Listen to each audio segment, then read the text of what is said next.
और 6.1 को आप थेल्स के नाम से भी जानते हो, थेल्स प्रमेय। इसको आप बीपीटी के नाम से भी जानते हो, बीपीटी लिखते हैं शॉर्ट फॉर्म में, थेल्स लिखते हैं, आधारभूत समानुपातिकता प्रमेय। क्या पढ़ाया था इसमें? स्टेटमेंट देखिए, प्रूफ आज भी नहीं कर रहे हैं, इसका पहले क्वेश्चन सारा डिस्कशन कर लेते हैं, ठीक है। यदि किसी त्रिभुज की एक भुजा के समांतर अन्य दो भुजाओं को भिन्न भिन्न बिंदुओं पर प्रतिच्छेद करने के लिए एक रेखा खींची जाए तो अन्य दो भुजाओं को एक ही अनुपात में डिवाइड करते हैं। तो इसका स्टेटमेंट एक बार पहले समझाता हूँ, फिर क्वेश्चन को करते हैं, ठीक है। क्या कहता है, अगर हमारे पास, ये भी ऑलमोस्ट डिस्कस कर ही चुके थे सारा लास्ट क्लास में, अगर हमारे पास कोई ट्रायंगल एबीसी है, मैं बोल रहा हूं कि इसके एक साइड मान लो बीसी के, मैंने बोला बीसी के समांतर आप एक और लाइन खींच दीजिए जो ए बी और ए सी को काट रहा होगा दो बिंदु पर, ठीक है, कुछ ऐसे, ठीक है। अगर मैं ऐसा बोल रहा हूं कि ये वाला लाइन को मैंने दिया डीई, डीई पैरेलल है अगर बीसी के, तो आप लिखेगा यदि डीई पैरेलल है सर बीसी के, ये बताना ही पड़ेगा हमेशा। तो क्या स्टेटमेंट आता था हमारा कि सर ये बिंदु डी पर और ई पर जो काट रहा है ए बी और ए सी को बराबर अनुपात में काटेगा, मतलब एडी का अनुपात डीबी के साथ जो आएगा, एडी बटा डीबी जो होगा वो बराबर होगा एई बटा ईसी के, ठीक है। बस आपको इतना लिख देना है, एई बटा ईसी। क्लियर? यही डिस्कस किया था, इसमें किसी का कोई डाउट है क्या? No sir. ठीक है, ये हमने डिस्कस किया था काफी डिटेल में, ठीक है। तो अभी आते हैं इस पे क्वेश्चन पर कि इसमें सब क्वेश्चन कैसे आते हैं, क्वेश्चन किया भी था क्लास में। तो अगला क्वेश्चन आता है एग्जाम्पल नंबर 2 पर। तो बोल रहा है ट्राइंगल एबीसी में, देखो फिगर आपको हो सकता है कि एग्जाम में ना दिया जाए, फिगर था यहाँ पर मैंने हटा दिया, ठीक है, क्योंकि फिगर आपको बनाना पड़ेगा। ट्राइंगल एबीसी में बिंदु डी और ई भुजाएं ए बी और ए सी पर इस प्रकार से हैं कि क्रमशः डीई पैरेलल है बीस, अच्छा डीई बीसी के समांतर है, एडी बटा डीबी 3/4 है, ईसी 12 है, एई का मान बताइए। चलो फिगर में बना रहा हूं पहले तो एक तो ट्राइंगल, आप ट्राइंगल इतना तो समझ में आ गया था, ट्राइंगल एबीसी की बात की गई है, तो त्रिभुज एबीसी बना लीजिए, कैसे भी बनाइए, उससे फर्क नहीं पड़ेगा कि आप त्रिभुज कैसे बना रहे हो। लिख दिया एबीसी। अच्छा माइक बंद कर लो, किसी का तो माइक ऑन है। अब त्रिभुज एबीसी में बिंदु डी और ई, यहाँ पर समझिए एक वर्ड है क्रमशः, ये थोड़ा सा मिसप्लेस है। तो बिंदु डी कहाँ पर है? भुजा ए बी के ऊपर है, समझिएगा, पहले बिंदु है डी और यहाँ पर ए बी, तो बिंदु डी ए बी पर बनाइए। उसके बाद बिंदु ई कहाँ पर है? बिंदु ए सी पर, सॉरी साइड ए सी पर है, तो यहाँ पर ए सी पर ई बना लीजिए, ठीक है, कुछ ऐसे इस प्रकार से कि डी बीसी के समांतर है। तो ये बोल रहा है कि डी लाइन जो है वो बीसी के पैरेलल है, एडी बटा डी भी 3/4 है, इसी का मान 12 है, तो ए का मान बताइए।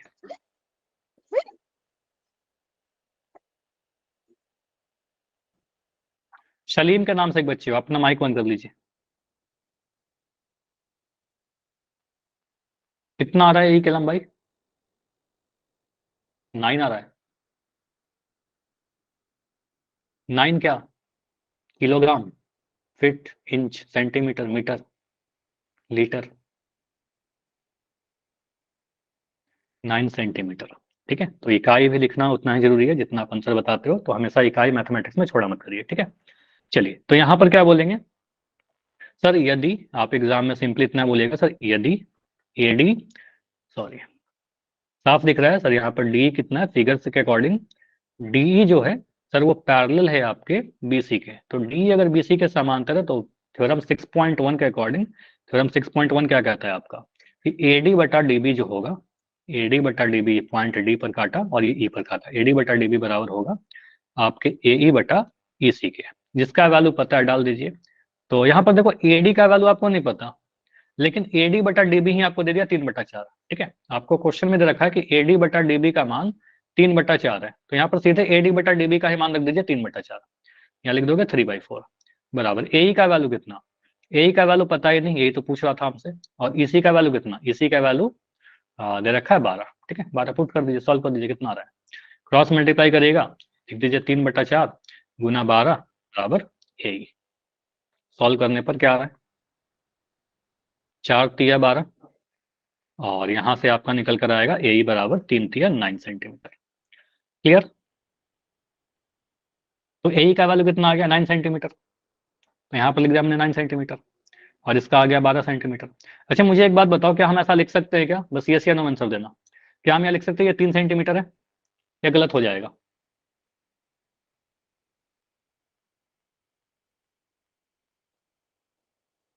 नहीं लिख सकते।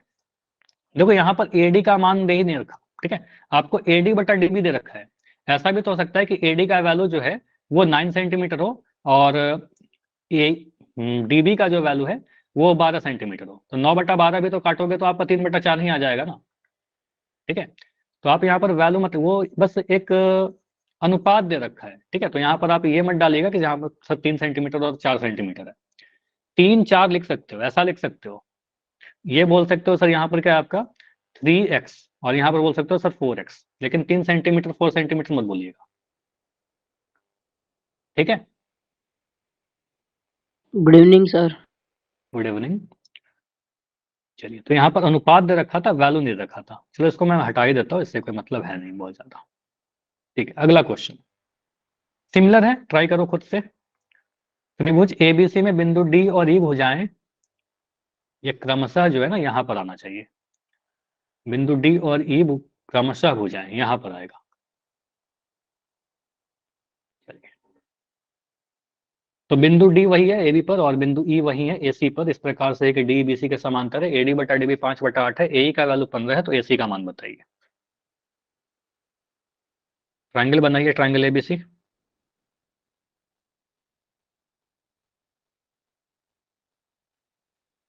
एबीसी बोल रहा है बिंदु डी पर कौन सा पॉइंट है, बिंदु डी कहाँ पर है, एबी पर है, तो एबी पर बिंदु डी बना लिया।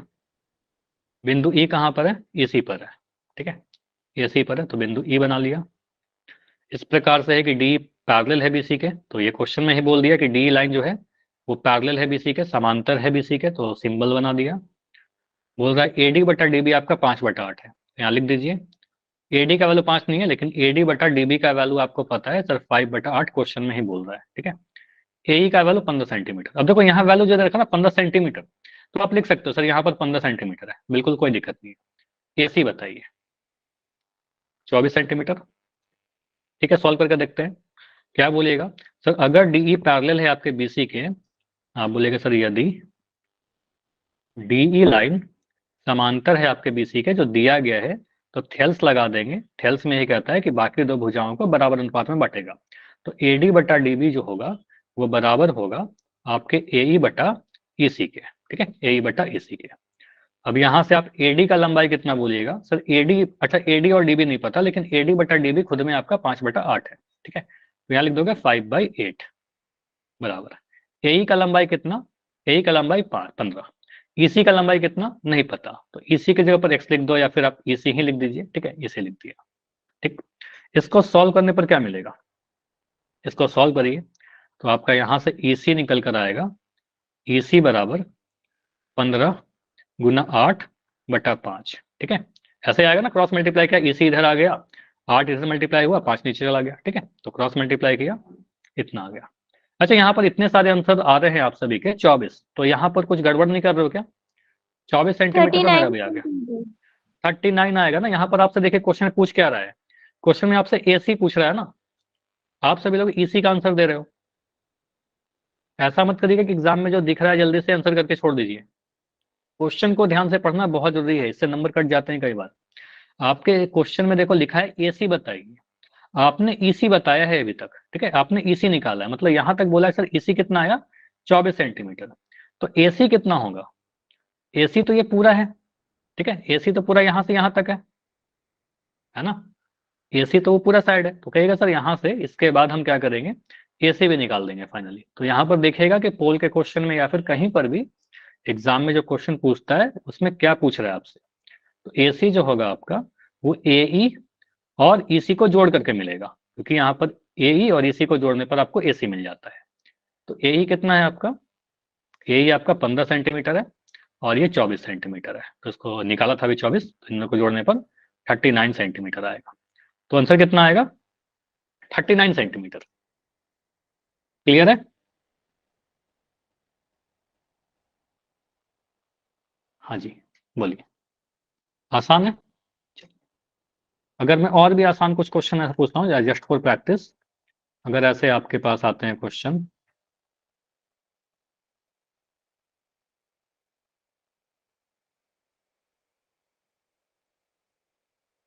एक सेकंड रुको।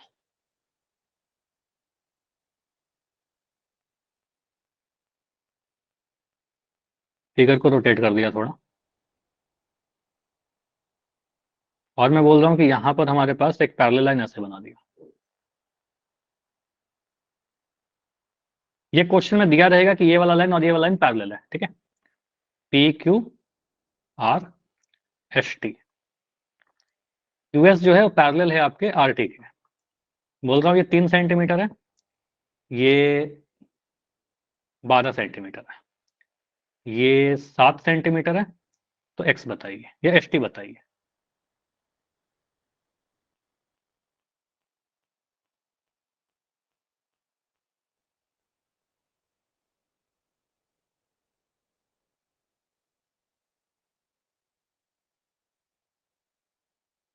एस टी कितना आएगा?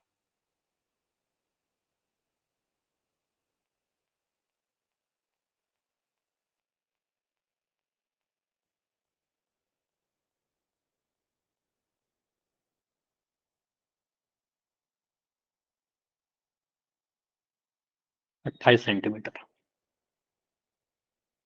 यहाँ पर सिंपली आप क्या बोलेगा सर, यहाँ पर मुझे क्या दिख रहा है, क्यू आर। एक साइड ये वाला दिखा कि क्यू आर जो है मेरा वो पैरेलल है आपके आर टी के।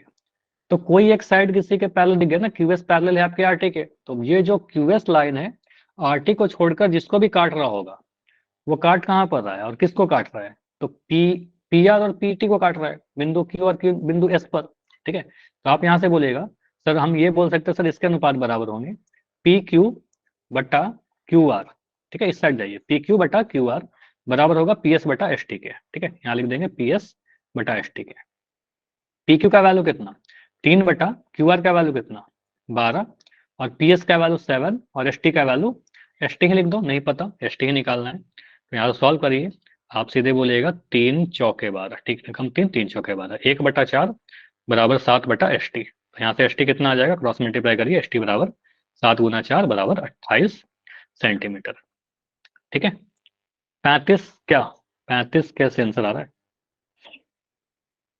35 तो अगर मैं पूछता आपसे कि पीटी बताइए फिर 35 होता ना, यहाँ तो आपसे एसटी ही पूछ रहा था, आपसे तो एसटी ही पूछा, तो 35 क्यों कर रहे हैं, है ना? अगर आपसे पूछता है जी कि सर। क्या बोल रहे हो, कुछ प्रॉब्लम इसमें? अच्छा, इसमें एक शॉर्टकट भी बताया था आप सभी को, ये ध्यान दीजिए। ये एक साइड देखिए, आपको ये दिख रहा है 3 का 4 गुना है ये। Yes sir. 3 का 4 गुना कितना होता है? 3 चौके 12। तो 7 का 4 गुना कर दीजिए, कितना आ जाएगा? 28 सेंटीमीटर। आंसर तो ऐसे ही आ गया। 3 का अगर 4 गुना है तो इधर भी 7 का 4 गुना हो जाएगा, 7 चौके 28। ठीक है, तो ऐसे भी कर सकते हैं। मतलब ये तब करेगा जब 1 नंबर का आएगा, ठीक है। अदरवाइज आपके एक अगर 2 3 नंबर में भी आ जाएगा ना, तो आपको लिखना पड़ेगा पूरा। ठीक है, शॉर्टकट का ये मतलब नहीं कि हमेशा आपको शॉर्टकट लगाना है। ठीक है, अगर मैं ऐसे फिगर बनाऊं,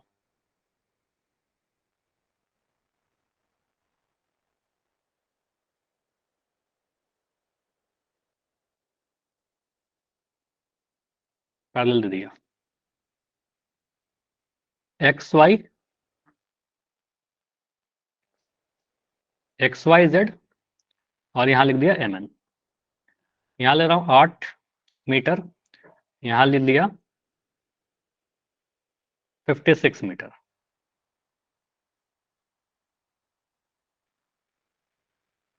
21 मीटर। ये बताइए एक्स कितना होगा?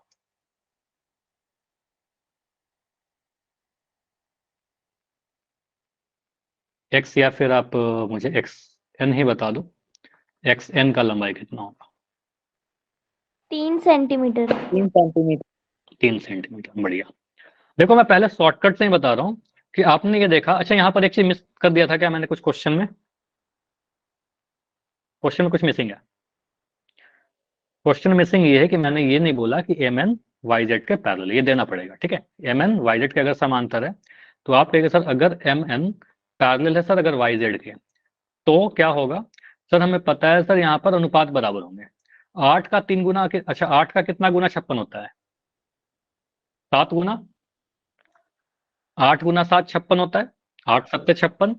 तो आप सोचिए सर किस किस नंबर में, मान लो यहाँ पर आपका वैल्यू x है, तो कितना का 7 गुना 21 होगा? या 56 में 7 से डिवाइड करेंगे 8 आ जाएगा, तो 21 में 7 से डिवाइड कर दिया 3 आ जाएगा। 3 सत्ते 21 होता है, तो कैसे यहाँ पर 3 आ जाएगा, 3 सत्ते 21 होगा। 8 सत्ते 56, 3 सत्ते 21, तो एक्सन कितना आ जाएगा? 3 सेंटीमीटर। या आप ऐसा लिख दीजिए, हमें पता है सर एक्स एम बट्टा एम वाई बराबर एक्स एन बट्टा एन जेड।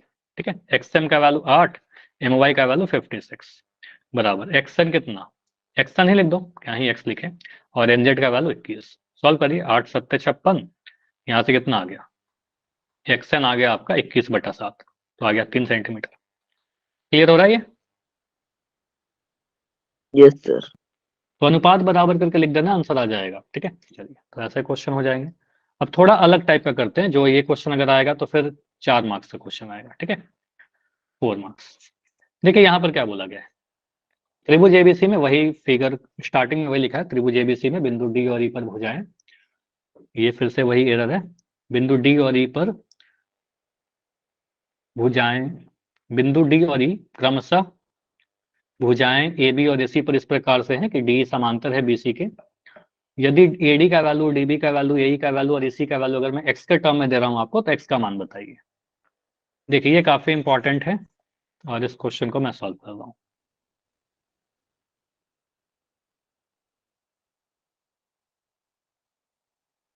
लिख लेना, वेरी इंपॉर्टेंट। फिगर तो वैसा ही बनेगा, ट्रायंगल एबीसी की बात की गई, ट्रायंगल एबीसी बना लीजिए।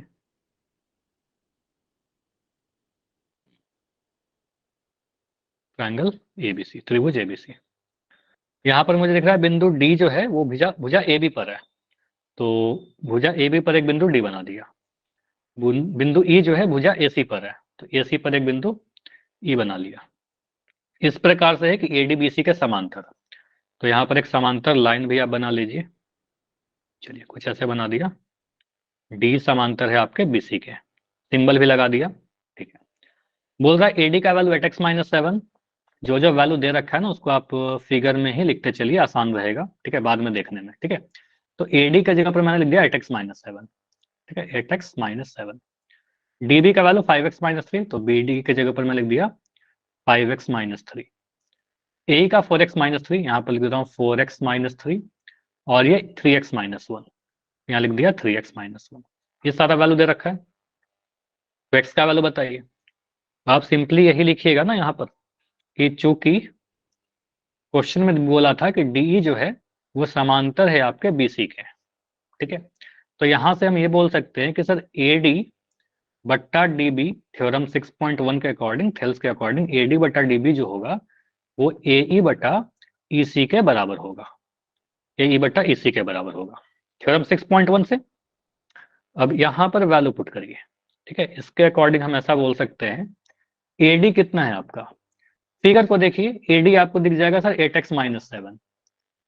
ठीक है, यहाँ लिखा 8x-7 बट्टा डीबी कितना है आपका 5x-3, यहाँ लिख दिया 5x-3 बराबर ए कितना है आपका 4x-3। बस वैल्यू पुट कर दे रहा है। अब एग्जैक्ट वैल्यू नहीं कुछ पता मुझे, एक्स के टर्म में पता है तो मैं एक्स के टर्म में डाल रहा हूँ। इसी का वैल्यू कितना 3x-1, यहाँ लिख दिया 3x-1। इसके बाद क्या करें,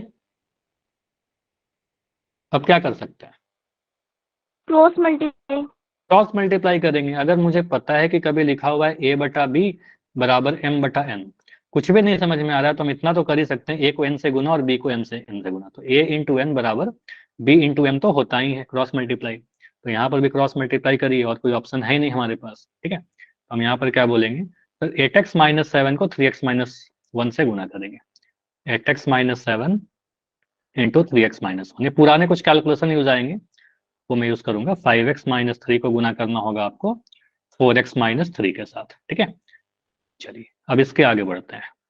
तो इसको जब मल्टीप्लाई करोगे आप तो क्या मिलेगा, देखो एक द्विपद को द्विपद से गुना करना है। मैं एट पूरा बहुत डिटेल में, सिंपली आप सोचिए सर 8x को 3x-1 से गुना करना है, तो ऐसा लिख सकते हैं क्या, एट एक्स जब 3x से गुना होगा, अच्छा ये आप समझ सकते हो सर, एट एक्स इससे भी गुना होगा और इससे भी गुना होगा, यस। ठीक है। तो ऐसे लिख दीजिए, आप कहिएगा एट एक्स जब 3x से गुना होगा तो 8 या 24x²। एट एक्स जब -1 से गुना होगा तो बनेगा माइनस का 8x, ठीक है। माइनस का 7 जब -3x से गुना होगा तो minus plus minus minus minus का 7 या 21x, और -7 जब -1 से गुना होगा तो ये माइनस माइनस आपका प्लस बन जाएगा। तो -7 -1 से गुना करके देगा प्लस का 7, ठीक है। इसमें कोई दिक्कत है क्या किसी को? No sir. अगर किसी को डाउट है तो माइक ऑन करके बताइए, ताकि इसमें भी मैं आपको एक्सप्लेन कर दूं। अगर क्लियर है तो ठीक है, ठीक है चलिए। तो 24x² -8x -21x प्लस 7 बराबर, अब मैं इधर गुना कर रहा हूँ, तो 5x को गुना करेंगे 4x -3 से, तो ये 5x जब गुना होगा दोनों टर्म से तो 5 के 20x², ठीक है। तो ये गुना हुआ आपका आ गया 20x²। 5x जब -3 से गुना होगा तो मिलेगा 5 या 15x। ये दोनों जब गुना होगा -3 जब 4x के साथ तो -12x, और ये माइनस माइनस प्लस, तो प्लस का 9 आ गया, ठीक है। कुछ इस तरीके से। अब थोड़ा और इसको सिंप्लीफाई करते हैं, तो ये आपका आ गया 24x² -8x और माइनस का 21x, दोनों ही नेगेटिव है, दोनों जोड़ देंगे, 21 8 को जोड़ेंगे तो 29 मिलेगा, और दोनों ही नेगेटिव है तो बड़ा वाला का साइन, यानी माइनस का 29x, प्लस का 7 is equal to 20x² -15 -12 minus का 27x प्लस का 9, ठीक है। अब 30x² जो राइट साइड में है उसको मैं लेफ्ट लेकर आ रहा हूँ। 24x², ये 20x² इधर आएगा तो माइनस हो जाएगा। 24x² में से 20x² घटाएंगे तो आपका आ जाएगा 4x²। ये माइनस का 29x या माइनस का 27x, -27 जब इधर आएगा तो बनेगा प्लस का 27। और मुझे बताओ माइनस का 29 प्लस का 27 कितना देगा? -2। -2। तो यहाँ मिलेगा आपका माइनस का 2x, और यहाँ पर है प्लस का 7, और उधर से प्लस का 9 आ रहा है, ठीक है। तो मतलब -9 आएगा, तो 7 -9 कितना आ जाएगा? फिर से माइनस का 2, तो यहाँ पर आ गया माइनस का 2 इज इक्वल टू 0। सभी में आपको 2 कॉमन दिख रहा होगा यहाँ पर, तो 2 को आप कॉमन ले लीजिए, ठीक है। 2 कॉमन लोगे तो आपका दिख जाएगा 2x² माइनस का x माइनस का 1 इज इक्वल टू 0। तो यहाँ से 2 को भी आप हटा दो, 2 रखने की कोई नीड है नहीं, 2 मल्टीप्लाई में उधर जाएगा, 0/2 होगा, खत्म हो जाएगा, ठीक है। तो सिंपलेस्ट इक्वेशन आया 2x² minus x minus 1 equal to 0। यह एक द्विघात समीकरण का मानक रूप है, जिसको हल करने के लिए आपको कई बार सिखाया गया है। द्विघात द्विघात वाला चैप्टर में, द्विघात समीकरण चैप्टर 4 था ना आपका, चैप्टर 4 में मिडिल टर्म स्प्लिटिंग या फिर गुणनखंड मेथड। तो इक्वेशन में लिख रहा हूँ, इक्वेशन क्या था आपका बताइए? 2x² minus x minus 1। 1 equal to 0। तो इसको आप गुणनखंड करिए, देखिए कैसे गुणनखंड होगा ये। तो 2 इंटू -1, 2 इंटू -1 आपका -2 दे रहा है, ठीक है। तो -2 को ऐसे ब्रेक करो कि घटा करके, 2 को ऐसे ब्रेक करो घटा करके 1 आ जाए। कैसे करेंगे? 2 एक कम 2, 2 एक कम 2 करने पर 2 आएगा, और 2 में से 1 घटाने पर आपका 1 मिलेगा, ठीक है। तो आप सिंपली बोलोगे 2 - 1 1 आएगा, लेकिन यहाँ पर सर माइनस का 1 लाना है, तो -1 के लिए क्या करिएगा? -2 + 1 लिख दीजिए, -2 + 1 करने पर क्या आ जाएगा? -1 आ जाएगा, ठीक है। तो सिंपली बोलिएगा सर यहाँ पर -2 और 1 यूज कर लीजिए, 2x² माइनस का 2x प्लस का x माइनस का 1 इक्वल टू 0। हमने बीच वाले टर्म को 2 पार्ट में ब्रेक किया। माइनस एक्स को क्या किया? माइनस का 2x प्लस x लिख दिया, ठीक है, कुछ ऐसे, ठीक है। अब यहाँ से आप कॉमन लीजिएगा, पहले 2 टर्म में से आप अगर कॉमन लोगे तो आपको 2x दिख जाएगा, ठीक है। 2x कॉमन लिया तो x माइनस 1, यहाँ से प्लस का 1 कॉमन लोगे x माइनस 1, इन दोनों में से और इन दोनों में से। तो सॉल्व करने के बाद आपको क्या दिखेगा? x माइनस 1 यहाँ भी है, x माइनस 1 यहाँ भी है, x माइनस 1 कॉमन, और यहाँ पर 2x प्लस 1 बचेगा, ये वाला 2x प्लस 1 इक्वल टू 0। तो 2 ब्रैकेट आपको दिख गया, तो x माइनस 1 इक्वल टू 0, या हम ऐसा ही बोल सकते हैं sir 2x plus 1 is equal to 0। तो x का वैल्यू या तो 1 आएगा, या तो x का वैल्यू -1/2 आएगा। क्लियर? यही 2 वैल्यू आ सकते हैं। हम दोनों वैल्यू लें या फिर एक ही वैल्यू लेंगे? बोलिए, -1/2 लेंगे या नहीं लेंगे? नहीं लेंगे। क्यों नहीं लेंगे? सर, -1/2 क्यों नहीं लेंगे? क्योंकि सर नेगेटिव नहीं लेते। सभी का आंसर ये क्या, नेगेटिव नहीं लेते? सर भुजाओं की लंबाई नेगेटिव नहीं होती। लेकिन x भुजा की लंबाई नहीं है ना, x तो कुछ भी यहाँ पर वैल्यू था। मैं कहाँ कह रहा हूँ एक्स भुजा, कहीं दिया है क्या कि एक्स भुजा की लंबाई है?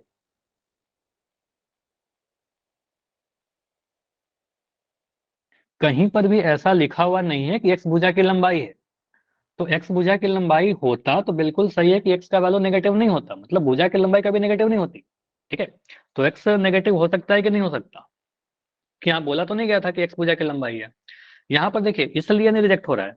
आप रिजेक्ट कर रहे हो, सही कर रहे हो, आंसर नहीं होगा। -1/2 को हम रिजेक्ट करेंगे, मैं भी रिजेक्ट करूंगा अभी। ठीक है, लेकिन आपको रीजन भी सही पता होना चाहिए।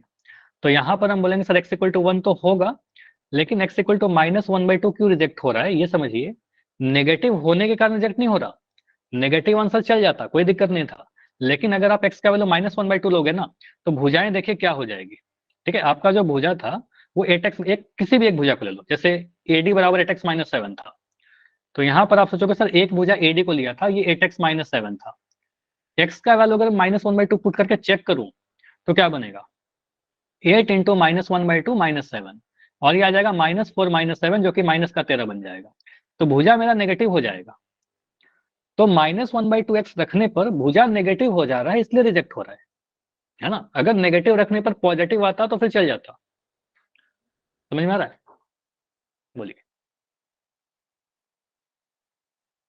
Yes sir.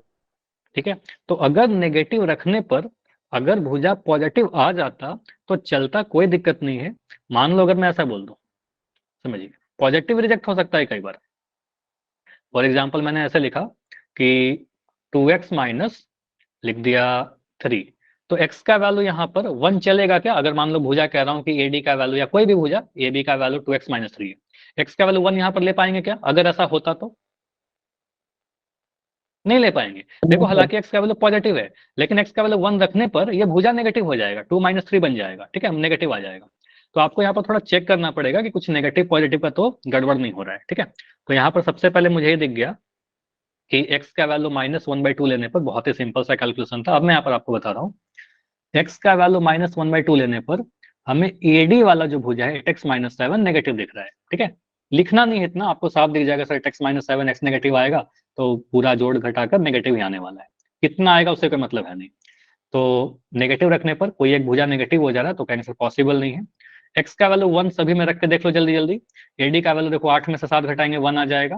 DB देखिए 5x - 3, x का वैल्यू 1 रखेंगे तो 5 में से 3 घटाएंगे 2 आ जाएगा। 4x - 3, 4 में से 3 घटाएंगे 1 आ जाएगा। 3x - 1, 3 में से घटाएंगे 2 आ जाएगा। सारा पॉजिटिव हो जा रहा है, तो बिल्कुल सही है, x का वैल्यू सर 1 हमारा सभी वैल्यू को सेटिस्फाई कर रहा है, ये हमारा आंसर सही होगा, ये गलत हो जाएगा। ठीक है, तो यहाँ पर रीजन समझिएगा कि कोई वैल्यू रिजेक्ट या एक्सेप्ट इसलिए नहीं हो रहा कि वो पॉजिटिव आ रहा है कि नेगेटिव आ रहा है, बल्कि इसलिए रिजेक्ट हो रहा है कि x का वैल्यू वो डालने पर हमारा भुजा नेगेटिव हो जा रहा है। ठीक है, क्लियर? चलिए, तो अब मैं कुछ क्वेश्चन आपसे पोल में पूछूं, ऐसा क्वेश्चन भी एक आएगा पोल में, इसमें थोड़ा सा सिंपल करके आपसे एग्जाम में पूछता है। ये वाला अगर आएगा तो आपके 5 नंबर में आ सकते हैं, और इससे थोड़ा सा सिंपल कैलकुलेशन करके 3 नंबर या फिर 4 नंबर में पूछता है। ठीक है,